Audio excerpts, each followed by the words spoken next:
you're a novelist. Yes. Why are you writing plays? How did that happen? Is it your friends forcing you into it? Yeah, kind of my Yeah. actor friends forcing me into it, actor Yeah. friends from here, Portland Stage. But I discovered that once I started, I haven't written much prose since I started working on Papermaker. I just love the process so much. It's so much fun having a team to work with for a change instead of just clicking away in my studio for Yeah.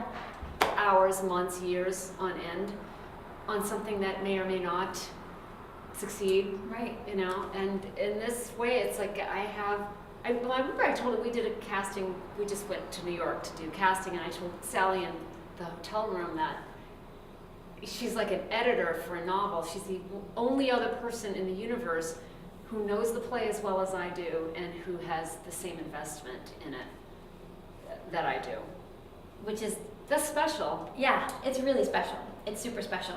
I should say that Monica and I are not related, No, even we are though we not. share the same last name, and we just think that's cool. Yeah. It's really cool. So we call ourselves the Wood Girls. Yes, we do. If And I would we're- say Sally Wood not related. Yes, I would say Monica Wood not related, although I wish she was. Ditto. So it's kind of, it's cool. We drive around, we're like, the Wood Girls are coming through. The Wood Girls are on the elevator. That's us. Yep. Make way. But so that initial moment, because you're right, I think a novelist, you're sitting alone in your little hovel, which is actually not. You've got a great It's little not a office. hovel, yeah. But going from that kind of private sort of experience to a much more public, because you've got the actors in the room, Yeah. you've got the director in the room, you've got everybody in the room.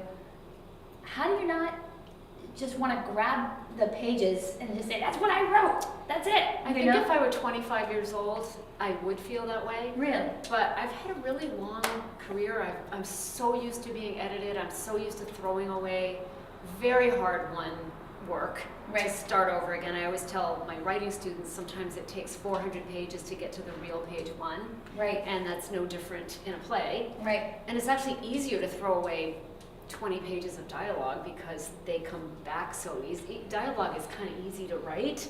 It's not easy to create a story, but the actual words on the page are much easier to get than prose. So once you get the idea of the story, then it's the You just easier start part? letting people talk. Right. It's easy. Like in my novels, dialogue is my favorite thing to do. Right.